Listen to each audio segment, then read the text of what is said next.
Tudo bem, pessoal? Mais uma videoaula de Geografia para os alunos do 8º ano. E o tema de hoje será América, as condições naturais, relevo e hidrografia. Bom, e primeiro vamos falar do relevo da América. Esse relevo da América tem um formato inconfundível. E fica fácil de entender esse tipo de relevo quando a gente vê o perfil do relevo. Para aquele que não entendeu, o perfil do relevo é como se você estivesse vendo o relevo da América, tanto do norte quanto do sul de lado. Beleza? Bom, olhando para essa foto que está no monitor de vocês, eu estou vendo, por exemplo, uma característica em comum, que é o relevo ele tem uma maior altitude nas extremidades, ou seja, no leste e no oeste, tanto da América do Norte como da América do Sul, nós vamos encontrar elevações no relevo. E no meio nós vamos encontrar depressões e planícies, como se fosse um U. Entretanto, é importante salientar que o relevo do oeste ele é maior do que o relevo do leste, ou seja, tem uma maior altitude. E isso acontece porque há um encontro de placas tectônicas, no caso, na América do Sul, o encontro da placa sul-americana com a placa de Nazca. E no caso da América do Norte, o encontro da placa do Pacífico com a placa da América do Norte. Bom, e como vocês aprenderam lá no 6º ano, com o encontro dessas duas placas tectônicas, acontece o processo que nós já conhecemos, chamado de dobramentos modernos, ou seja, a formação de montanhas através de orogêneses, que são movimentos tectônicos laterais, que provocam o choque das duas placas tectônicas convergentes e assim faz a Terra se dobrar, ou seja, uma placa desce e a outra dobra, formando grandes cadeias montanhosas. Já no leste da América, nós temos formação de planaltos que não têm uma altitude elevada, ou seja, são montanhas antigas e planaltos, porque ali não tem mais uma formação de choque de placas tectônicas. Então é um relevo antigo, é um relevo bastante erodido com o tempo, ou seja, os agentes externos de formação do relevo, que na verdade são agentes modeladores, ele vai erodindo com o tempo, transformando o que antes foi uma grande montanha formada por dobramentos modernos, e que hoje não há mais esse dobramento moderno nem processo de vulcões, em planaltos, como se fosse um formão, né? Planificando e desgastando. Como já dito, esse processo ele acontece com os agentes modeladores de relevo, os agentes externos. A chuva, o vento, né, os rios, vai pegando esses sedimentos e transportando ele para as áreas de planícies e depressões. Então, para resumir, é isso. No oeste, nós vamos encontrar grandes montanhas formadas por dobramentos modernos, por choque de placas tectônicas, que até hoje ainda estão em formação, e no leste, montanhas antigas, ou seja, bastante desgastadas. Mas, professor, e no meio? No meio, nós vamos encontrar planícies e depressões. Por isso, um U, certo? O que é uma depressão? Uma depressão é uma área mais baixa do que o seu entorno. Então, nós vamos encontrar grandes planícies, que é mais ou menos ao nível do mar, né? Não pode ultrapassar 200 metros, e nós vamos encontrar também as depressões, como é o caso da Amazônia. É a região ali mais ou menos no meio da América do Sul. E outra coisa, devemos entender o meio, não no meio do Brasil, tá, pessoal? Lembrando que o Brasil faz parte da América do Sul, aquela região ali do Pantanal, né, da Amazônia. Ali nós ficamos ali no meio. Então, o meio, onde vai ficar as planícies, as depressões, seriam ali no Pantanal e no norte do Brasil, né, a região amazônica, onde vai ficar as planícies e a depressão. A mesma coisa a gente pode encarar lá na América do Norte, na região dos Estados Unidos e na região do Canadá, as grandes planícies, é isso aí, né? Nós vamos encontrar, por exemplo, no leste, as montanhas antigas dos Apalaches, né? E no oeste, nós vamos encontrar as montanhas rochosas. Então, vou repetir, no leste, nós vamos encontrar montanhas antigas e planaltos, como o dos Apalaches e o São Lourenço, né? O Apalache nos Estados Unidos e o São Lourenço lá no Canadá, tá? E no oeste, as montanhas rochosas, que vêm desde o Canadá, lá no extremo norte, próximo ao Ártico, até até ali próximo do México, passando ali, trocando de nome, ou seja, ele começa como, no extremo norte, ali no Canadá, como Montanhas Rochosas, passa pelos Estados Unidos, no oeste ali como Montanhas Rochosas, e quando chega ali no México, ele se transforma, ele tem um outro nome, Serra Madre, ou tem outro nome, né, Serra Maestro, né? E aí, quando chega na América do Sul, nós temos um outro nome para a formação dessas montanhas, que se chama Cadeia dos Andes. Agora que já vimos o relevo, vamos às vertentes. Bom, como vocês estão vendo aí na tela de vocês, vertente é a direção aonde um rio ou uma bacia hidrográfica deságua. Para aqueles que não lembram o que é uma bacia hidrográfica, é uma região banhada por rios que geralmente correm na mesma direção. Geralmente pode ter um rio principal acompanhado de afluentes e subafluentes, mas todos correndo na mesma direção. Na América, nós temos 4 vertentes.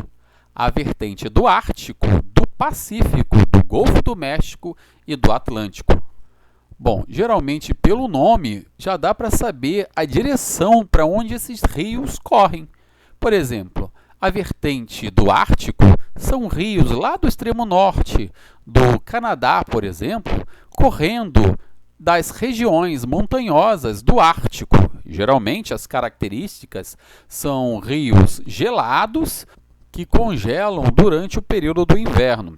E é importante entender também que esse rio, por exemplo, o principal rio Mackenzie, ele é utilizado para o transporte de madeira, pois a região do Canadá é um importante exportador de madeira para o mundo.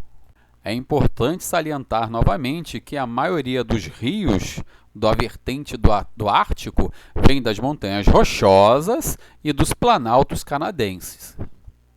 Uma curiosidade sobre essa vertente é que toda vez que você assiste um programa da Discovery Channel naquela região do Alasca, você está vendo ali as bacias hidrográficas da vertente do Ártico. Por exemplo, esse rio Mackenzie, que é um dos principais, é utilizado em programas que falam sobre madeireiros, na Febre do Ouro, um programa bem famoso também da Discovery e outros mais.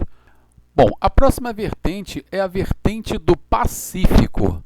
Atente para o detalhe que essa vertente ela tem uma pequena extensão. Por quê? Porque ela corre das montanhas rochosas na América do Norte. Na América Central ela corre ali das montanhas da Serra Madre, né? Da Serra Maestro. E na América do Sul ela corre ali da Cadeia dos Andes. Então a extensão é muito pequena, porque vamos entender que a maioria dessas montanhas estão muito próximo à costa do Pacífico. Peço que vocês tenham atenção à figura que está na tela de vocês aí agora. Bom, nós temos aí um mapa da América do Norte. A região que nós estamos falando, a vertente do Pacífico, aqueles rios que saem dali das montanhas rochosas, certo? Ele tem uma direção que vai para o Pacífico. Então, a vertente do Pacífico ela é curtinha, porque ela começa aqui nas montanhas rochosas, nessa próxima imagem, dá para reparar que as montanhas é muito próximo do litoral do Pacífico, então são cadeias de montanhas e rios curtos que saem das montanhas, né, onde estão as suas nascentes e deságua ali no mar, no Pacífico. Bom, a exceção para essa regra aí são os 2 rios principais dessa vertente, que é o rio Colorado, na América do Norte, e o rio Colômbia. A próxima vertente é a vertente do Golfo do México. E essa vertente ela é especial porque parte da aula do relevo da América eu deixei para falar quando falasse dessa vertente. Por quê? Porque essa vertente ela corre por todas as grandes planícies. As grandes planícies é aquela região do meio da América do Norte, onde os sedimentos, tanto do leste, que são montanhas antigas e já bastante desgastadas, e até os sedimentos das grandes montanhas, dos grandes dobramentos modernos do oeste, caem ali. Então, nessa região das grandes planícies, são terrenos muito férteis. É o chamado celeiro agrícola dos Estados Unidos. Essa região é marcada pelos cinturões agrícolas norte-americanos, criação de animais e plantações, né? As grandes plantações de exportação dos Estados Unidos. Então esse rio Mississippi, ele corre desde lá do Canadá, corta ali as grandes planícies, ou seja, bem no meio dos Estados Unidos, e vai desaguar ali no Golfo do México. É um rio navegável e por isso também é um rio que desloca e transporta também a produção agropecuária dos Estados Unidos. Então, um rio muito importante. E valendo lembrar também que naquela região aquela região da América Central, a agricultura também ali é muito difundida, é uma agricultura muito rica, com solos muito ricos. Por quê? Que eu vou aproveitar para falar do celeiro agrícola dos Estados Unidos, as grandes planícies, e vou falar também desta região, né, do Caribe, aonde se plantou açúcar, e até hoje se planta muito açúcar, né, devido ao clima tropical. E por que o solo ali é muito fértil? Vamos entender que a placa do Caribe, ela se chocou com a placa do Pacífico, e ali fez com que causasse um dobramento, que é o relevo da Serra Madre, né? Serra Maestro. Esse relevo da Serra Madre, ele foi também se dissolvendo, ou seja, erodindo, e aquela erosão que saía dessas grandes montanhas, né, esse sedimento, esse transporte, foi fazendo com que a terra ali se expandisse. Então, o istmo da América Central, né, o chamado, que a gente já estudou na aula passada, que é a América Continental, ele é um resultado da sedimentação, da segregação, né, da erosão dessa Serra Maestro, que vai ali formar ali a parte de países como o Panamá, como países ali da América Central continental, que tem um solo muito fértil. Isso também para não falar da América insular, porque um dos resultados do choque de placas tectônicas não é só a formação de grandes montanhas jovens, mas também a formação de vulcões. E esses vulcões, que ainda estão em atividade, por exemplo, no Caribe, eles são responsáveis por formar aquelas ilhas ali do Caribe, né? O Triângulo das Bermudas, né? Como Cuba, né? Como as serras ali Ilhas Virgens, como as Antilhas, né? Holandesas. Enfim, essas e outras ilhas que formam ali o Caribe são ilhas que muitas das vezes têm vulcões ativos, e esses vulcões expelem o magma, e esse magma faz com que haja naquelas regiões solos muito férteis. Por isso, o grande celeiro de alimentos, principalmente produtos tropicais, é ali no Caribe. E também nos Estados Unidos, na parte ali das grandes planícies. Então, falando da fertilidade desta região ali das grandes planícies norte-americanas, o rio Mississippi ele corta os Estados Unidos de norte a sul, desembocando ali do Golfo do México. Por isso, a vertente se chama vertente do Golfo do México, né? Lembrando que esse rio, de novo, ele é importante porque ele transporta a produção agrícola e também a produção industrial, de lá do norte até o sul. E agora a última vertente, que é a vertente do Atlântico, que, aliás, é a vertente que a maioria dos rios brasileiros, né, está incluída. Então, obviamente, se a vertente ela tem o nome de vertente do Atlântico, ela engloba todos os rios que assumem a direção do Atlântico. Então, vamos começar aqui pela parte norte da América. Bom, o principal rio desta região aí da vertente do Atlântico, né, na parte norte da América, é o Rio São Lourenço. E por quê? Porque o Rio São Lourenço ele entra para dentro do continente na parte mais industrializada dos Estados Unidos e ali na região de fronteira entre os Estados Unidos e o Canadá.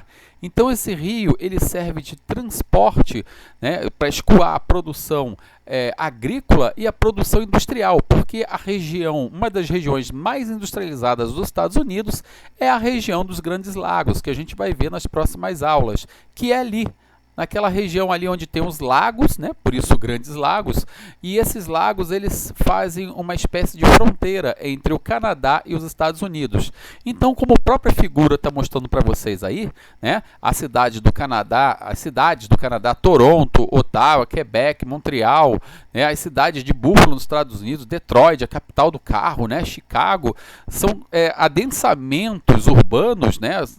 Tradicionais megalópolis, e esses rios, no caso os afluentes, e o rio principal São Lourenço, ele faz a parte de escoar a produção daquela região até o Oceano Atlântico. E na parte sul da América nós temos importantes bacias hidrográficas que vão dar a sua vertente para o Atlântico também. Começando pela bacia do Orinoco, que é a nascente, por exemplo, as nascentes que vão se juntar com outros rios e formar a bacia do Amazonas, tá ok? Na verdade, a bacia do Orinoco, ela vem ali do rio Orinoco, vem da Venezuela, e ali de origem nival, através das nascentes que vem ali dos Andes, vão se formando ali as bacias que vão se juntando o rio Solimões, o rio Madeira, e formando a bacia do Amazonas, tá ok? Um grande potencial hidroelétrico e grandes rios navegáveis, como já disse, 2% da água doce do mundo está ali. Beleza? Bom, mais ao sul nós temos a Bacia Platina, que é a bacia ali que envolve o rio Paraná, né?